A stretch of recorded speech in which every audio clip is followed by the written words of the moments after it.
Los del Podio, segunda temporada. Hoy tenemos el gusto, el honor de contar con Isabel Palacios en el estudio. Te saludamos, Isabel. Un Hola, gusto que estés aquí. gracias Rafael, un placer estar aquí. Vale, muchas gracias. Vamos a comenzar, Isabel, con esa casa a la que tú llegas, hija de Gonzalo Palacios Herrera y de Luisa Zuluaga de las Casas, conocida como pintora como Luisa Palacios. A tu mamá la conocí mucho, a tu papá muy poco, pero entiendo que tu papá era un aficionado taurino importante y un hombre cercano a las fiestas, a las celebraciones de la vida. Sí, papá era una persona muy lúdica. Sí, fue torero, se ganó unas copas y todo como novillero y formó parte de la comisión taurina muchas veces junto con mi tío Oscar Palacios, los dos eran taurinos. Así que recuerdo de pequeña haber ido a los encierros y al sorteo sobre todo, al En, sorteo de los toros y a los toros de muy chiquitica. en el Y nuevo circo de en Caracas. el nuevo circo de Caracas. Y papá, bailador, bailaba muy bien, cantaba muy lindo, tenía amigos muy particulares, era amigo del trío Calavera, y era amigo de Pedro Vargas. Entonces las rumbas cantando en mi casa y las serenatas a mi mamá parece que eran antológicas, ¿no? Con ese grupito que estaba con él. De hecho, el piano que había en mi casa era un piano que se compró para que Alvarito acompañara a Agustín Lara ¿Qué tal? y para que Bola de Nieve tocara. Entonces, Ya. esos eran los personajes que rodeaban a mi papá. O sea que esa cercanía tuya con la música viene por el lado de tu padre. Sí, pero por la música, a papá le gustaba la música popular Ujú. y al mismo tiempo le gustaba la ópera. Ok. Cuando ya yo empecé a crecer un poquito más, papá oía conmigo Rigoletto y Mm. cantábamos los dos, era muy cómico. Papá tenía mucho sentido del humor, realmente un hombre, él fue realmente abogado y publicista, eso era la parte seria, ¿no? Sí. Y a la vez papá aprendió, estaba aburrido de eso que mi mamá con los artistas plásticos, mi papá aprendió a hacer cerámica y la aprendió a hacer también que se ganó el Premio Nacional de Artes Aplicadas, ¿no? Papá eres un personaje realmente muy divertido. Un gran sentido del humor además, Rafael. Y cuando tú llegaste a esa casa ya había nacido María Fernanda, tu hermana. Era una niña de 5 años, algo así. 5 años mayor que yo estaba María Fernanda, mi hermana, maravillosa, personaje realmente también. Eso de ser hermana de María Fernanda es un reto en la vida, más o menos. Y siempre en Los Rosales, cerca de Valle Abajo. Siempre en los Rosales, porque mi abuelo, mi abuelo Zuluaga, Oscar Zuluaga, él no se quiso mudar con el resto de los Zuluagas, que todos se fueron ya sea más bien para el country, no sé Sí. cuánto. Mi abuelo no, mi abuelo dijo que él se quedaba cuidando a las hembras, que Ajá. eran mi tía Elis Elvira, la pintora, Elis Sí. Elvira Zuluaga, y María Luisa Zuluaga de Tobar, la ceramista. Ujú. Entonces las dos viejas, bueno, que en esa época no eran viejas, eran Eran las las muchachas. muchachas, mi abuelo se quedó cuidándolas, y entonces en la lomita de los Rosales, él se hizo una casa, papá, mi abuelito era ingeniero, ingeniero hidráulico, y él se fue construyendo poco a poco la casa, y después se pegó la casa de mi mamá, y entonces nos quedamos siempre en los Rosales, y yo todavía vivo en los Rosales. Incluso recuerdo que esa casa tenía un nombre quijotesco, ¿no? Micomicona, Sí, así llamaba mi abuelo a mi abuela, la princesa Micomicona. claro. Sí, señor. ¿Qué tal? Y esa casa existe, creo que es un instituto de folclore hoy en día, el INIDEF, ¿no? Sí, fue el INIDEF Fue. y ahora se llama la Casa de la Diversidad Cultural. Sigue Ahí allí la está. casa, sí. Hecha por él, por Oscar Por mi Zuluaga. abuelo, por mi Él abuelo. hacía casas como vascas, un poco Sí, muy con un aire española, muy muy española. español. Claro, él realmente lo que hizo fue el embaule del Guaire para la torre del Centro Simón Bolívar, según me contaron, la mariposa, eso, él era un ingeniero hidráulico, pero bueno, por supuesto hacía sus casas a la española y era un gran jardinero además junto con mi abuelo. Mi abuela, tenían un invernadero y hacían injertos y bromas rarísimas, y donde ponían la mano nacía la mata, era perfecto. Qué maravilla. Y tú estudiaste la escuela primaria, entiendo, en el Colegio Santa María de Lola de Fuenmayor y el bachillerato también. También, salvo un año, se me va a caer la cédula, en que me pasé para cerca de mi casa porque estaban haciendo las Fuerzas Armadas. Ujú. Y entonces el tierrero me estaba produciendo como una especie de asma. Y el médico dijo, Enrique Benaín Pinto, dijo, no, vamos a mandar a Isabel que se quede cerca de la casa. Fue el único año, sufrí mucho porque yo estaba muy acostumbrada a mi colegio. y volví para el Santa María después. Y sí, toda mi primaria y todo mi bachillerato. Te graduaste de bachiller y empiezas a estudiar música. Ya estudiaba música. Ya la Ya yo estudiaba. estudiaba música desde chiquitica. Desde los 6 años empecé a hacer unas primeras no sé, incursiones en la música extrañas, porque la verdad yo quería ser veterinario. Ah. Sí. El problema conmigo era que yo viera un perro en la calle, me tenían que tapar los ojos porque yo quería recoger al perro, llevarlo para mi casa, cuidarlo, etcétera. Y yo quería ser veterinario. Cuando tuve la edad suficiente para quitarle la casa de muñecas del jardín a mi hermana María Fernanda, yo la transformé en una granja. Inmediatamente una granja full de animalitos. Y en ese asunto, el piano que había en mi casa, que como te digo, era para que tocara Bola de Nieve y para que María Fernanda, que era la intelectual y la seria de la familia, tocara piano. Pero un día a mí me dio por componer. Okay. Y me senté en ese piano, mi mamá salió y yo estuve en el piano como de las 9 de la mañana hasta que mi mamá llegó como a la 1. Yo me portaba muy mal, Rafael, yo era muy tremenda. O sea, en mi casa la pregunta usual era, ¿qué hizo Isabel? Porque Ya. puede hacer cualquier cosa, ¿no? Y ese día, sorpresa, Isabel estuvo tranquila en un piano tocando todo el día. Y cuando mamá me dijo, ¿qué estabas haciendo? Llegó mi papá de la oficina de Arts Publicidad y yo le dije, tocando piano, componiendo. Y me dice, ¿qué compusiste? Yo le dije, las horas del día. La mañana, la tarde en el centro del piano, la noche eran los graves, la mañana eran los agudos, no sé qué. Tenía 6 años y papá, que era muy echador de broma, me dijo, ok, Catira, tócame las 3:45, a ver cómo suenan.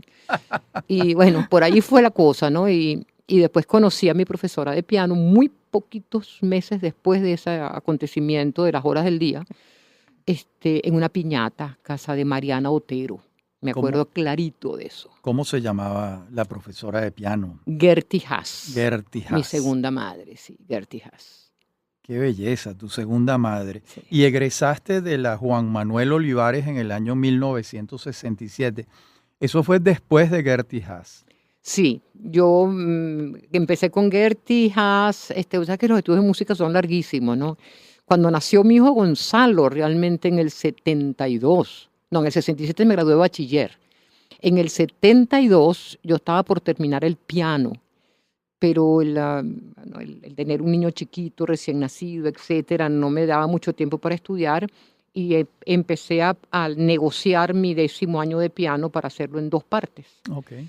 Pero bueno, casi nadie hace eso, ¿no? Esto de 2 partes, que por el camino te vas quedando. Y entonces, al mismo tiempo estaban pidiendo, el Ministerio de Educación pedía un instrumento complementario. En ese momento yo quería tocar fagot.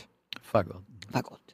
Y no habían fagot, o sea, no se conseguía fagot, yo estaba con un fastidio con el fagot y yo tenía que inscribir la materia complementaria, entonces una amiga mía soprano, a quien yo acompañaba en el piano, dijo, mira Isabel, deja el fastidio, Isa, yo te inscribí en canto. Yo dije, canto. Yo tenía muchos chistes contra los cantantes, que decía que los cantantes, los músicos estábamos ahí, que cuando llegaban los cantantes, como que si los cantantes no fueran músicos. Y bueno, y además yo fumaba, yo parecía Al Capone con un cigarrillo al lado del piano tocando, era un personaje un poco raro, ¿no? Pero me pareció divertido eso de estudiar canto. Entonces me dijeron, pero tienes que hacer un examen de admisión. Y yo no estaba preparada para ningún examen de admisión. Entonces, no, pero tienes que ir ya a hacer un examen de admisión en la cátedra de canto de Carmen Teresa de Hurtado. Yo me presento al salón de la señora Hurtado, que era como ir a visitar la Virgen de Lourdes. Estaban todos los alumnos haciendo como una peregrinación siempre a saludarla. Y yo no sabía que iba a cantar. Entonces vi una partitura en el piano que se llamaba Las flores que me diste. Y yo, de las cosas que me divertía hacer, era imitar a Morela Muñoz. Yo la imitaba todo el tiempo en mi casa. Entonces imité a Morela. Toda la audición imité a Morela y después la señora Hurtado dijo que yo tenía la voz colocada, que se había estudiado canto con alguien y yo le dije que con Morela Muñoz. Bueno, así fue que empecé yo con el canto y el piano y todo eso, pero ya ahí por esa época. Pero siendo muy joven ya tenías prefiguradas tus vocaciones porque ya habías estado componiendo siendo una niña sí. y habías empezado a cantar y ya tenías una formación musical académica como pianista, ¿no? Sí. Y en la lista de tus maestros tengo a Fedor Alemán, a Gonzalo Castellanos, a Modesta Bor, a Ángel Sauce, a Ruth Goswinkel, no sé si se pronuncia Gosewinkel. así, Gosewinkel, y Alberto Grau.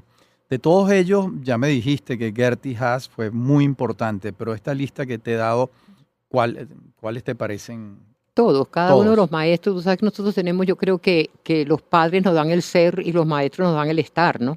Sí. Eso es lo bueno del castellano. En inglés es to be nada más, estamos más limitados. Pero bueno, la profe Fedora, estudiar con Fedora Alemán fue una experiencia muy grande como profesora de canto, además una mujer que tenía una carrera tan bonita y era una persona tan elegante, tan culta, empezó a dármele al canto una cosa que era como no sé cómo explicártelo, el canto era como algo más que cantar bonito, el canto era como una manera de ser, hacer un recital era como si yo te invitara a comer a mi casa, pero yo te preparaba desde el primer plato hasta el último, no compraba nada hecho. Mm, Entonces un recital ya te enseñaba cómo hacer el menú del recital, era una nota. qué Gonzalo maravilla. Castellanos era, bueno, Gonzalo Castellanos casi que es el causante que yo haga música. Yo fui su, empecé como de asistente, él me llamaba maleta, yo me sentía muy frustrada porque era que era mala, ¿no? Hasta que él dijo que en mí se podía meter cualquier cosa y yo lo conservaba. Entonces me encantaba hacer su maleta, un profesor que me enseñó a amar y a divertirme con la música sobre todo, gran profesor, de un lujo como profesor de solfeo. Luego Ruth fue mi primera profesora de música barroca, Ruth Gosewinkel, una persona también fundamental en mi vida. Alberto, mi profesor de dirección coral. Ángel Sauce, mi profesor de armonía. Modesta, Dios mío, las clases con Modesta Borde, contrapunto y fuga, eso no se podía creer, ¿no? Son personas, y mi primer director en el coro del colegio era Antonio Lauro. O sea, realmente tuve mucha suerte de tener Imagínate unos tú. nombresotes de la música venezolana formándome, ¿no? Fue muy Claro. bello. ¿Cómo escogiste el posgrado en la Guildhall School of Music en Londres? ¿Cómo llegaste ahí? ¿Por qué ahí y no en otro sitio? Bueno, porque primero la escuela de Guildford tenía la fama de ser la escuela que estaba produciendo mejores cantantes, Muy bien. donde el estudio del canto iba a abarcar menos solamente la ópera, sino algo que a mí me importaba mucho, que era el recital y el oratorio, Ujú. porque por el tipo de voz que yo tenía, y que tengo todavía, bueno, ya no tengo, pero la que tuve hasta hace poco tiempo, de contralto coloratura, a mí realmente la vida me iba a poner a cantar mucho Rossini, y a mí me gusta Rossini, pero no para dedicarle mi vida, ¿no? Me gusta más Sí. Bach, por ejemplo. Entonces, definitivamente yo creo que cantar oratorio y cantar recitales me iba a crear a mí eh, lo que yo quería como mi carrera. Yo no quería estar todo el tiempo. Para mí cantar ópera es como comer siempre en un restaurante. Ujú. El menú me lo pone el restaurante. Y si tú comes todo el tiempo en un restaurante, puedes enfermar del estómago. A Claro. mí me gusta crearme mis propias comidas, ¿no? Entonces el recital me daba ese contacto con el canto, donde por supuesto que pueda cantar ópera también. Y no tenía que estar esperando que montaran la ópera que yo quería y después agarrarme a pelear con 45 cantantes a ver si me daban el papel. Eso Claro. no me gustaba para mi vida. Entonces me decidí por otro lado y Guildhall era la escuela perfecta para eso. ¿Cuánto tiempo estuviste allá? Un año, Un un año. posgrado, un Un posgrado. posgrado de un año. Muy bien. Allí y, entiendo que tuviste cursos también con la profesora Elena Lazarska y con la maestra Raquel Adonailo. Adonailo y Vera Rocha. Sí, Sí. esas tres señoras, la Lazarska polaca, Ujú. profesora de canto del Conservatorio de Cracovia, una contralto que fue también muy importante en mi formación vocal. Luego Vera Rocha era la maestra estrella en Londres. No era profesora en Guildhall propiamente dicha, pero tuve la suerte de que la profe me escuchara, le interesara mi voz y quisiera darme clases. Entonces estudiar con Rocha era estudiar con la maestra de Kirite Kanaua, la Ok, profesora de imagínate. Nikolai Gedda, de Diana Kotrubash. O sea, estábamos, Regine Crespin, estábamos hablando de un nivel, Grandes ligas. oh Dios mío, sí. Y una clase con ella era una cosa, no te puedo hacer ni idea lo que era aquello. Y después Raquel Adonailo, en los años 90, aquí en Venezuela, en ese momento yo estaba dirigiendo la Ópera Nacional y consideré que los cantantes venezolanos necesitaban una pulitura de otro nivel. Me recomiendan mucho a esta profesora, que era profesora del Curtis de Filadelfia, y viene Raquel. Y fue conocer, pero una perla, no puedo hacer ni idea también lo que era esa maestra, ¿no? Ella era profesora de repertorio de Ruggero Ricci, por ejemplo, no Ujú. solamente de cantantes, sino de grandes instrumentistas, pianista, amiga de Ginastera, un personaje. Esa fue otra de mis maestras fundamentales. Y en ese repertorio de tus intereses musicales tan amplio, que felizmente es así, no te quedaste solamente en la ópera, eh, entiendo que lo medieval es muy importante, ¿no? Sí. Sí, lo medieval, lo renacentista, todo ese mundo para mí fue algo muy particular. El problema es que yo entré con esa pasión, igual que con los animalitos, cuando estaba muy niña, por culpa de un viaje a Italia que hice con mi papá y mi mamá y mi hermana. Y claro, a una persona un poco, bueno, bastante sensible como yo, y sobre todo, yo no sé cómo explicar, yo me mimetizaba con los personajes. Por ejemplo, a mí me llevaban al cine chiquita a ver el estreno del Cid Campeador. Rafael y yo pasábamos menos un mes disfrazada de Doña Jimena con una dormilona de mi mamá y hablaba con un idioma que yo me inventaba cuando estaba niñita, ¿no? Y así, ¿no? O sea, lo que el viento se llevó, bueno, me ocasionó crinolinas por toda la casa. O sea, entonces, claro, llevarme para Italia a los 9 años y entrar en contacto con la Edad Media y con el Renacimiento me golpeó. Ujú.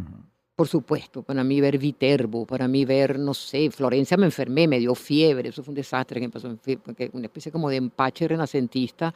Benozzo Gozzoli, yo no me quería salir del fresco de Benozzo Gozzoli, viendo los Reyes Magos que los ojos me daban vuelta, ¿no?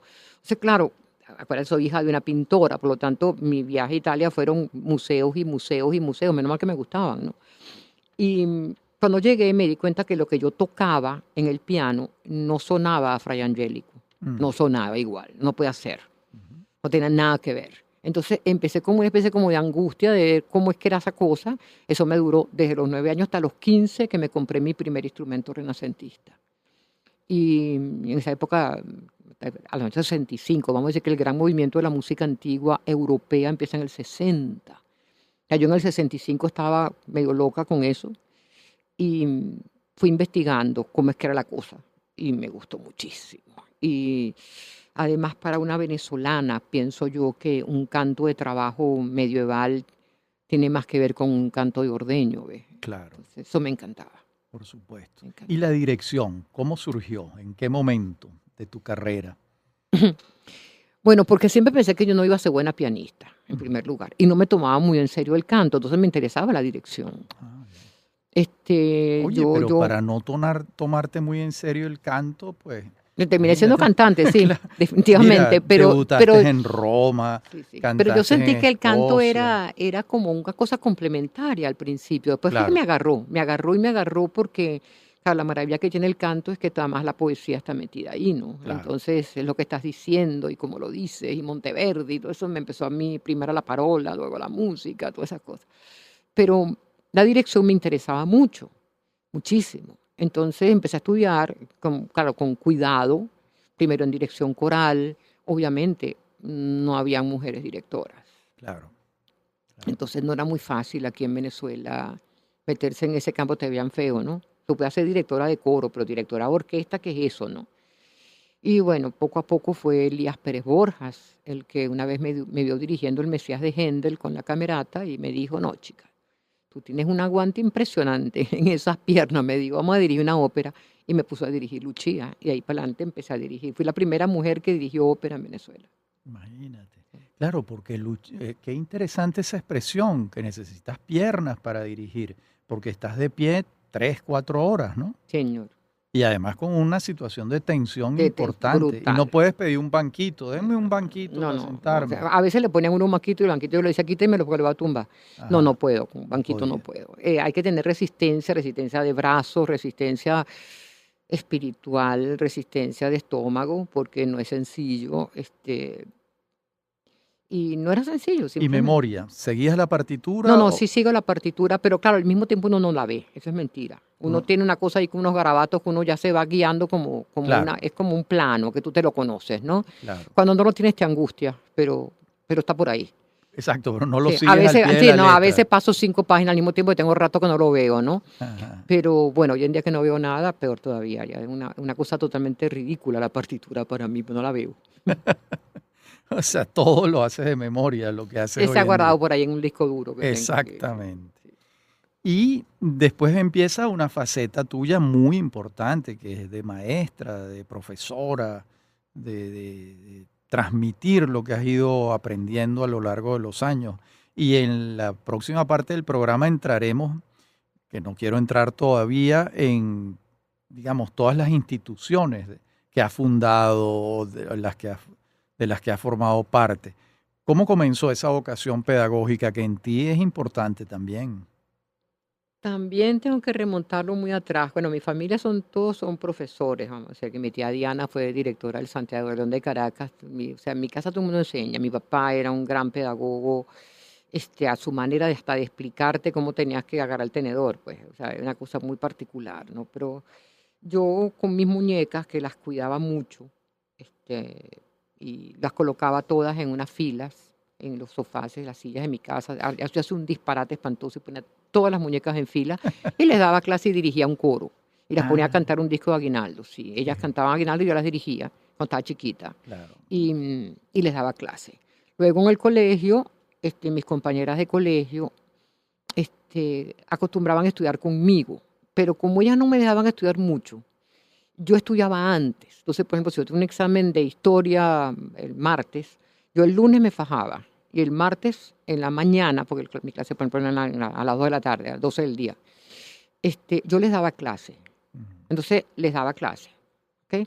Mi manera de estudiar era como si fuera una conferencia, yo imitaba, o sea, me gustaba esa cosa de los amigos invisibles de Arturo Uslar. Ujú. Entonces yo me paraba frente a un espejo y le daba una clase al espejo, Ok, como un gran examen oral, ¿no? Eso me ayudó para los clásicos dominicales, por ejemplo, eso de hablarle a alguien que yo no estoy viendo, eso me divertía mucho. Y así yo estudiaba y daba clases, pero daba clases. Lo cómico es que las amigas mías no estudiaban conmigo, yo al final de cuentas yo les daba clase. claro. Y eso me fue gustando. ¿Y conservas amigas de ese tiempo? ¿Hay amigas que te han acompañado toda la vida? Sí, ya no están en Venezuela muchas de ellas, pero sí, por supuesto, son como hermanas mías Qué bien, de toda mi vida. qué bueno. Bien, entonces, bueno, comenzaste como profesora de las muñecas, pero hubo un momento en que te tocó dar clases en otros ámbitos, digamos así, ¿no? Cuando Sí, ya has regresado del periplo europeo, aunque yo creo que tú ibas y venías, ¿no? sí, después iba y venía Ibas todo y el venías, tiempo, sí, todo el tiempo. Pero sí, yo di clase, Fedora me dejó su cátedra en una de las escuelas de música de canto. No me sentía muy lista para dar clases de canto todavía en aquel momento, pero me gustaba mucho dar clases de historia de la música, me gustaba mucho. Este, y bueno, por allí, entre clases de historia de la música y algunas clases de canto, mi profesora de piano me puso como profesora preparadora de niños de piano también. Y después mi manera de ensayar, porque yo aprendí a ensayar un poco con mis coros, como me enseñó Gonzalo, que ujú, las clases, los ensayos de la Coral Filarmónica, por ejemplo, con Gonzalo Castellanos, eran una clase. claro, Él al final de cuentas, el que quería ensayaba, pero el que quería aprendía. Y claro. para mí eran como una gran clase. Sí. Y tu hijo mayor, Gonzalo Grau, es músico también, Sí, ambos músicos. Mis dos hijos son músicos. Gonzalo es músico y Diego también. y Diego Cabrujas también. También. Háblanos de Gonzalo primero, a qué se ha dedicado como músico. Guau, a todo. Gonzalo es un músico integral. Gonzalo empezó como chelista.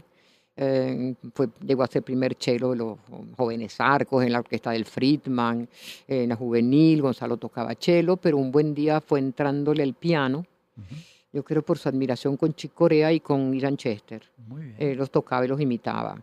Y poco a poco el piano se empezó a convertir en el instrumento de él, pasó el cello a ser el segundo, entonces, y el piano el principal. Empezó a hacer arreglos, la percusión. Gonzalo toca todo. Tú le dices peine con papelito y toca. O sea, Gonzalo es un canta, tiene una voz muy linda, muy afinado, compositor, arreglista. ¿Dónde vive Gonzalo? Ahorita está en Boston. Tiene muchos años en los Va a Estados cumplir Unidos. 30 años. Ah, Estuvo un tiempo, pasó 4 años en España y el resto todo el tiempo en Estados Unidos. qué Desde que fue a bien. Berkeley hasta ahorita. Es decir, allí ha desarrollado toda su carrera musical. Sí. Estamos conversando con Isabel Palacios y vamos a una pausa y seguiremos conversando con Isabel. Venezolanos, esta serie Los del Podio en su segunda temporada, estamos conversando con Isabel Palacios sobre su vida y obra. Y en la parte anterior del programa quedó pendiente Diego Cabrujas y su labor musical. Bueno, sí, Diego al principio no fue tan claro como Gonzalo, que era evidentemente hijo de músicos, padre y madre músicos, era músico. Diego al principio pensé que podía ser pintor, le encantaba dibujar, pensé que había heredado algo de la abuela. También inventaba unos cuentos tan buenos que pensé que podía tener la parte de la letra y de la dramaturgia de su papá. Claro. Pero también me resultó músico. Los genes musicales pudieron, estaban más fuertes, ¿no? Podían más. Y se dedicó a la batería, es rockero. Así que yo tengo un hijo que hace bastante música como jazz, latino, clásico, no sé qué, que es Gonzalo. Y tengo un rockero extraordinario que es Diego, baterista. Y Diego vive en Venezuela. Vive conmigo, sí. Ah, qué bien. Sí, aquí. ¿Forma parte de algún grupo? Sí, es el baterista de la orquesta de rock sinfónico del sistema. Ah, qué bien. La he escuchado, por cierto, su orquesta. No sabía que era Diego. Vamos a recorrer tus aportes al país en distintas instituciones. Comencemos porque fuiste directora del Museo del Teclado. Exactamente. Un director del Museo del Teclado, supuestamente mientras crecía un poco Gonzalo y me volví a ir a Londres, pero nunca me fui. Fue un reto que me puso Elías Pérez Borjas en Fundarte. Él me dijo, yo pedí una beca para volverme a ir, pero la verdad que mi hijo estaba muy chiquito, tenía 6 años apenas y yo no quería tener a Gonzalo encerrado en un internado. Entonces él me dijo, dirígeme esta cosa aquí, estos pianos, esta cosa. Entonces yo me puse a dirigir esa cosa, pero le dije, eso sí, pero esos pianos están todos muy viejos, ponme una tarima con un piano nuevo para hacer bulla, para que la cosa sea Claro. divertida.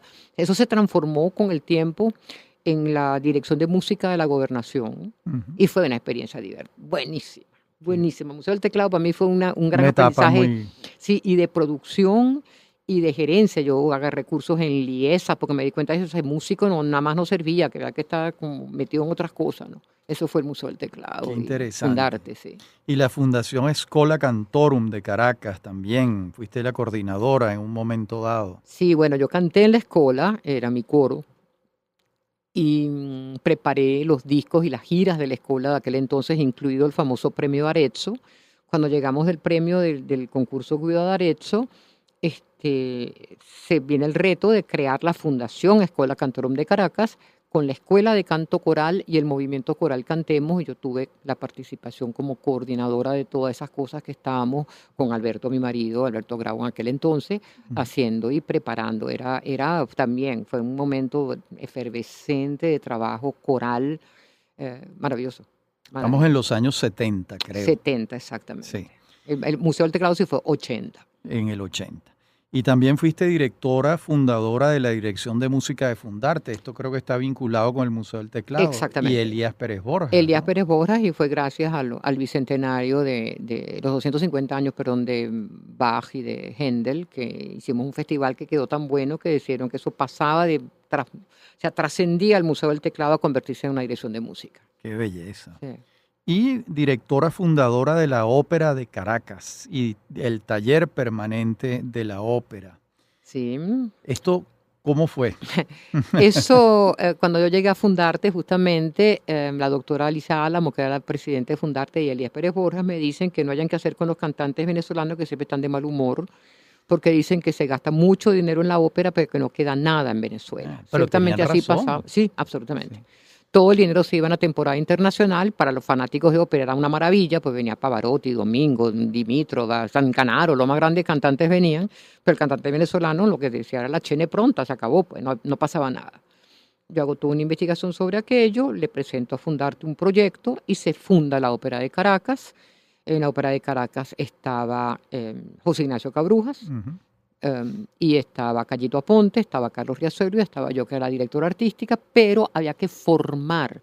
Entonces yo tenía, además de la Ópera de Caracas, que crear el taller permanente de la ópera, que era, yo traté de replicar un poco lo que era la escuela de posgrado de Londres, donde yo venía llegando, y hacer una super escuela de canto en Venezuela. Y funcionó muy bien. Qué bien. Nos ayudó el Viernes Negro. O sea, Claro. claro, porque ya no podían traer cantantes de fuera, entonces todo empezó a concentrarse más en el cantante Ah, venezolano. mira, 1983, el Exactamente. 18 de febrero. Y también fundaste la Compañía Nacional de Ópera Alfredo Sadel, que viene siendo como una continuación de esto o es otro proceso. No, es otra cosa, otra cosa. Esto se termina, la ópera de Caracas termina. Yo en ese momento estaba dando muchas clases de canto y entre mis alumnos de canto tenía la hija de Alfredo, a Elvia Sánchez, una bella soprano, una de mis alumnas más queridas. Un día estaba ya Alfredo enfermo y Elvia me dice, papá quiere hablar contigo. Y yo me fui a Carrizales con Elvia a hablar con su papá. Alfredo, en una larga conversación, estaba en cama, ya muy malito, me pregunta que qué haría yo si yo tengo al frente la Ópera Nacional. Y yo lo que hice fue conversar con él. El rato, después de unas buenas horas conversando, él cogió el teléfono y llamó a su compadre, que era Carlos Andrés Pérez, el presidente. Claro. Y entonces Carlos Andrés me dice, bueno, usted va a dirigir la Ópera Nacional que se va a llamar Alfredo Sader. Eso Y fue en entonces, 1989. exactamente, estaba el doctor Abreu de ministro de Cultura Sí. y yo me pusieron al frente pues, de este nuevo reto con la Ópera Nacional. Qué maravilla. Y después presidiste la Fundación Vicente Emilio Sojo. También estaba Abreu de ministro de la Cultura. Sí, eso fue después del Festival de la Música del Pasado América de la Camerata, me metieron a la Fundación de Musicología. Sí. Y fundaste la Camerata de Caracas y la Camerata Renacentista de Caracas. Ese sí es mi otro hijo. Yo tengo un hijo mayor que es Gonzalo, la hija hembrita que es la Camerata y el hijo menor que es Diego. ¿Cuándo comenzó la Camerata? Sí. Y además, porque esa es una hija tuya, no es una hija del Estado. No, esa es mía, 78, es tuya. Año 78. En el año 78. Ahí empezó, ahí fue que yo volqué todo lo que yo había estudiado de música antigua. Allí pude meter mis estudios de piano porque tocaba clavecín, tocaba flauta, toqué instrumentos, canté, dirigí, todo. Instrumenté todo la maravilla que tiene hacer un grupo de ese tipo con mis hermanos, porque yo fundé la Camerata con mis amigos que sin ellos nada. La Camerata cumple este año 45 años de fundada, Rafael. Qué maravilla. Se dice fácil. Qué maravilla. 45. Ahora, fíjate una cosa tan interesante, porque tu hermana María Fernanda, que es escritora, un escritor puede pasar la vida con algunos amigos y hasta solo. Un músico no. Por eso, yo siempre te he visto rodeada de alumnos, de gente, de muchísimos amigos, porque forma parte de tu profesión. Es decir, ejercer tu vocación supone orquestar una cantidad de gente. Háblanos de eso, de cómo es coordinar grupos de personas. Bueno, es un arma de doble filo, ¿no? Porque si fuera una cantante solista, yo podría estar más o menos sola con un pianista y ya está, ¿no? Pero lo que yo hacía no era de ese tipo de música. Entonces tienes que tener paciencia. Tienes que tener paciencia porque la gente al principio no sabe si cree en tu propia locura, tu propio sueño, ¿no? Entonces tienes que irlos conectando con eso para que entren contigo. Los tienes que hacer vivir experiencia, lo que llamo yo la experiencia camerata, a ver si se quieren quedar. Enseñarles que la música se puede hacer de otra manera. Tú llamas eso experiencia camerata porque es algo diferente a las Totalmente, es el arte integral. En la camerata yo les hablo de Rembrandt, en la camerata les enseño cuadros, les hablo de ciudades, les hablo de geografía, de historia. Es tan importante para la camerata, no sé, Monteverdi como Rafael Cadenas, es exactamente igual, y Jacobo Borges, o sea, es esa la camerata, ¿no? Vivir la experiencia, por ejemplo, de que Jacobo nos pintara por 3 meses metidos en el estudio de él mientras él hacía esos cuadros insólitos con la camerata. Era trabajar con un creador, cosa que para un intérprete no es generalmente lo que hacen, porque les llega la partitura hecha, ¿no? Que era ver cómo un creador, pintor trabajaba, y era más o menos lo mismo. Camerata ha sido... Yo tenía un amigo mío que siempre decía que Dios los cría, yo los junto. O sea, yo empiezo a buscar gente que tienen como un sello camerata, los que no van a pegarse van solitos. Claro. Y los que quedan, pero entonces tienen años conmigo. Yo tengo personas que tienen 45 años tocando conmigo, 40 años, 39, los que tienen menos, no maestra, yo tengo 15 años con usted, yo tengo 14, bueno, así. Y eso es muy bello. No les pago ni un centavo, pero bueno, ellos me quieren mucho. Mira, y tus dos esposos han tenido que ver con tus vocaciones profesionales. Alberto, por una parte, el maestro, y José Ignacio Cabrujas, por otra. Te voy a preguntar por José Ignacio, que entiendo que los unió la ópera inicialmente. Y la comida, porque creo que José Ignacio cocinaba muy bien. Y tengo el recuerdo de que él te llamaba la señora Palacios. Y yo le decía maestro Cabrujas. Maestro Cabrujas, señora Palacio. Sí. ¿Cómo es eso, Isabel? Bueno, el asunto es que yo no conocía a José Ignacio fue la única razón por la cual yo le metí una gran mentira a mi mamá para escaparme de la escuela de música, por ejemplo, ¿no? Él estaba haciendo la lección de Ionesco en la obra de teatro y yo le inventé a mi mamá que tiene un ensayo especial porque yo lo quería ir a ver actuar, yo lo admiraba muchísimo y metí una gran mentira, me fui con un amigo mío, con Cheo Weisman, y nos fuimos a ver a José Ignacio. Pero no lo conocía. Mi amigo Cheo sí lo conocía, pero yo no. Entonces, de un tiempo, pasamos muchos años en que Cheo le hablaba de la señora Palacios y para mí era el maestro Cabrujas, ¿no? Claro. No nos conocíamos. Cuando yo canto el Orfeo de Gluck, que me dirige Hugo Live, Hugo no le gustaba la ópera y siempre, durante todo el tiempo del montaje, él me decía, esto ha debido dirigirlo Cabrujas. Y yo le decía, sí, maestro Oliver, sin duda alguna, pues yo me daba cuenta que Oliver no es que era muy enterado por la ópera. Pues. El día del estreno me presentan por fin a Cabrujas, señora Palacio, maestro Cabrujas. Nada, yo le digo que íbamos a hacer después del Orfeo de Gluck otra ópera barroca. José Ignacio iba a dirigirla escénicamente, entonces en ese caso, él me dijo que si yo tengo el disco, digo que no, que yo simplemente se la puedo tocar en el piano, pero que en ese disco no existe. De tantos discos que tenía José Ignacio, yo vengo a escoger una que ni siquiera tenía discos, ¿no? Entonces, bueno, así empecé a conocerlo más, después empezamos a trabajar juntos en la Ópera de Caracas, y poco a poco, bueno, se fue creando una relación muy, muy particular, unos gustos por la ópera muy particulares, y siempre era maestro Cabrujas, señora Palacios, la señora Palacios, así nos tratábamos nosotros. ¿En qué año nació Diego? Diego nació en el 87. En el 87. O sea que esa es una relación que estuvieron juntos como 10 años, un poco más, ¿no? Sí, estuvimos juntos 11 años. Porque yo creo que Cabrujas murió en el 95. Creo. Exactamente, en el 95. Sí, 11 años. Un gran personaje y a uno, bueno, le resulta extraordinario imaginarse los diálogos entre ustedes, porque por supuesto no era solo de ópera que hablaban, ese fue el puente de plata, digamos así. Pero estaba todo el otro mundo tuyo y el de Cabrujas. Era un mundo divertidísimo, divertidísimo. En primer lugar, José Ignacio, por ejemplo, viviendo en una casa por primera vez en su vida, decidió comprar gallinas en Quinta Crespo. Entonces, para que tener huevos frescos. Entonces, los personajes de la telenovela La Dueña que estaba escribiendo era el gallo, se llamaba Rigores, y Purificación, no sé qué, eran las gallinas.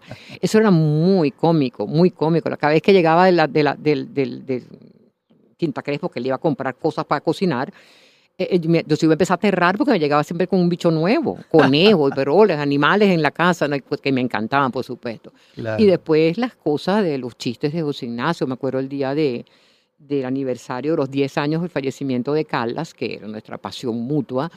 Y yo le digo, mi amor, ¿sabes que hoy se cumplen 10 años de la muerte de Callas? Sí, te lo admito. Me dijo, ¿se murió? Y yo le digo, sí. Y yo digo que me está echando broma. Me dice, no me había dado cuenta. Y él se fue a escribir artículo del Nacional y bajó con una maravilla que me regaló, que se llamaba Ni un solo día de olvido, dedicado a Callas.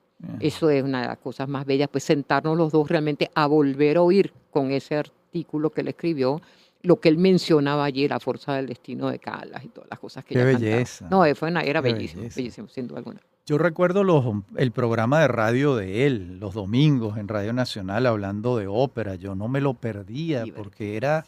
Creo que lo hacía con alguien más. Sí, bueno, Dianín Sauter era su productora también, ya en paz descanse, de Anita. Y bueno, ese programa era demasiado divertido. O sea, la forma en que José Ignacio contaba los argumentos de la ópera, no podía tirarse por el piso a reír. Sí, era bien. Y tuviste una experiencia televisiva como de 7 años también, muy interesante. ¿Cómo fue eso? 8 en Clásicos Dominicales. Sí, bueno, eso fue un azar porque a mí me llamó el doctor José Antonio Abreu, esas típicas llamadas de ir a las 6 de la mañana que no te dicen ni buenos días. Sí.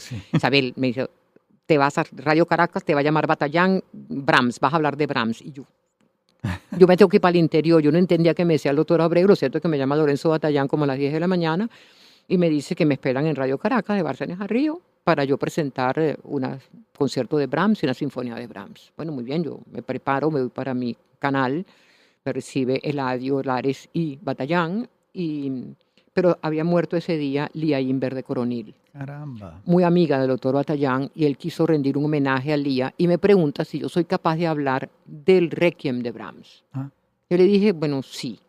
Entonces me buscaron una blusa en vestuario de Radio Caracas, me cambiaron la ropa, presenté el Requiem y después presenté el concierto de la sinfonía. Lo cierto es que yo estuve 15 días seguidos, o sea, 2 semanas seguidas en el canal.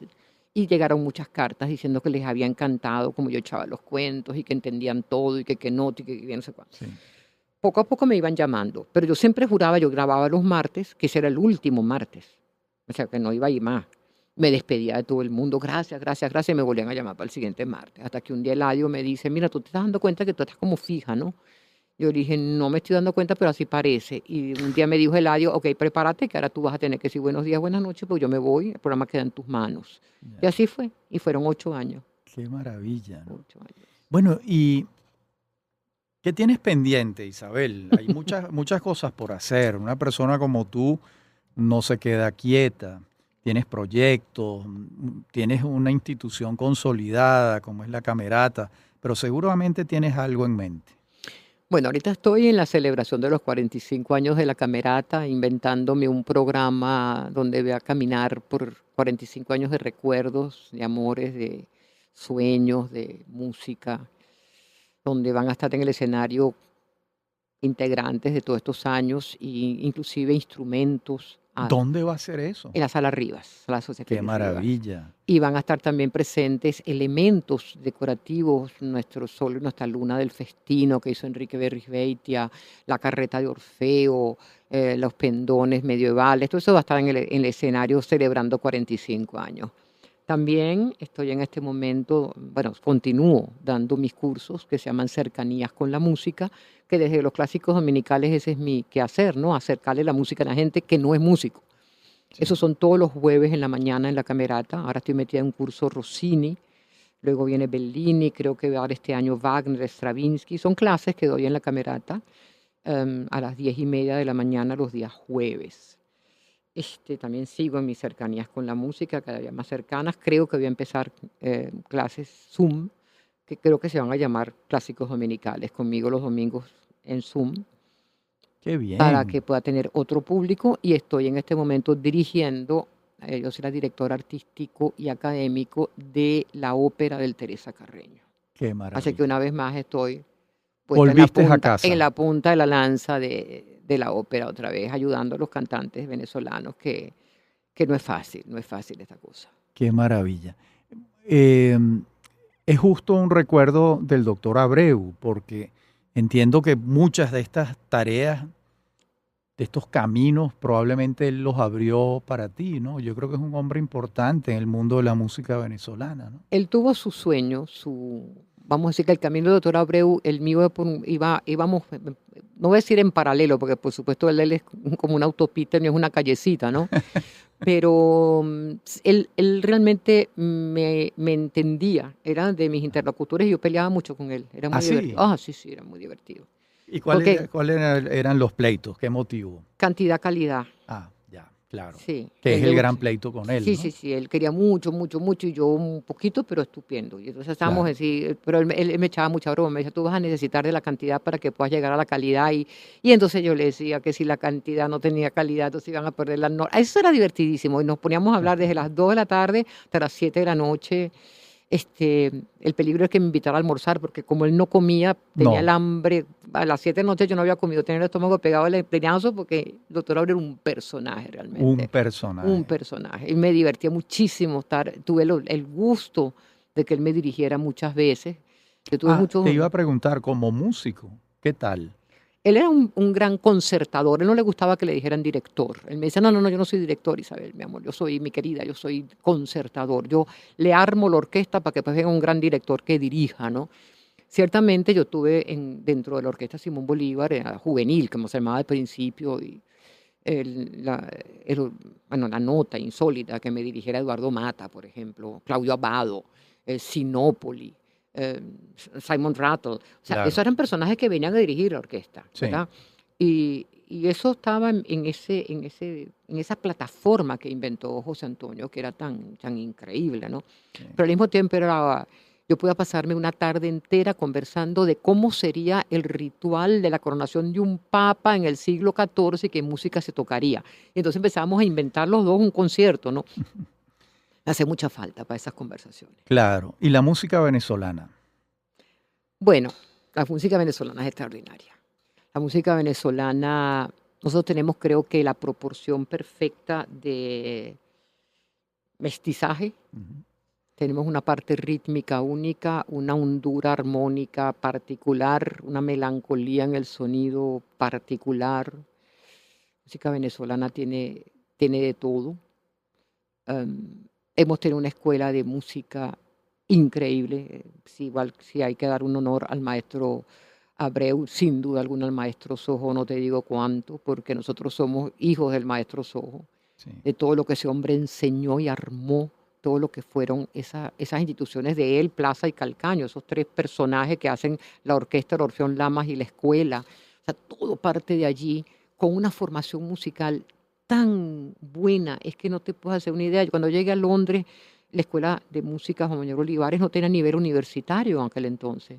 Y para yo hacer un posgrado me hicieron el examen, en todas las materias tuve que presentar exámenes en vivo para ver si yo estaba al nivel. Y los ingleses estaban impresionados de cómo yo solfeaba, impresionados. Mira tú. En una educación que supuestamente era a nivel bachillerato nada más, ¿no? Impresionados. Ellos no solfeaban también como solfeaba yo, pero claro, es que estudiar solfeo con Adriana Sauce o con Castellanos o con Sí. Carrasquero, Rugeles, esos profesores eran, Dios mío, un nivelazo. Incluso la tradición musical venezolana, quizás hay que señalar la Escuela de Música de Chacao, con el padre Sojo. Ya por ahí comienza, se puede decir que Venezuela es un país con una beta musical importante, incluso en regiones. Tú ves lo que pasa en Barquisimeto, es una cosa La inexplicable. musicalidad venezolana y nuestra escuela, bueno, yo hice con la camerata la grabación gracias al mercantil de las 6 volúmenes realmente, porque un disco es doble, 6 discos de la música colonial venezolana, y eso es impresionante, Extraordinaria, ¿no? impresionante. El nivel es impresionante, interesantísimo. Sí. Tú, nos quedan muy pocos minutos.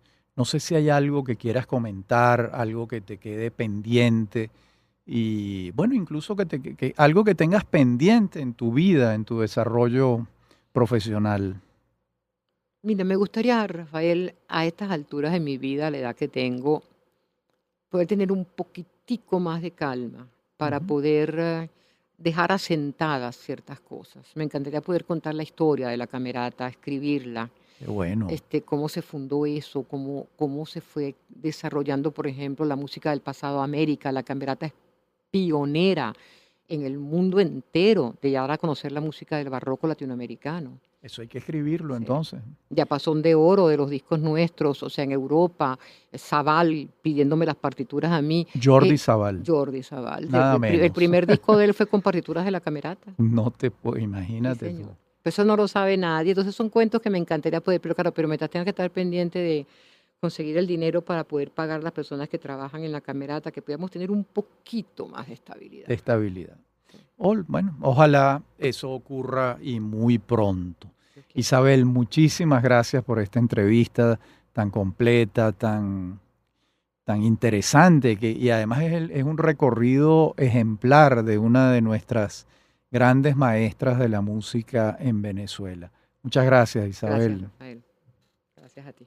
Bueno, y nosotros en Los del Podio, segunda temporada, hemos llegado al final del programa. Venezolanos. Hasta nuestro próximo encuentro.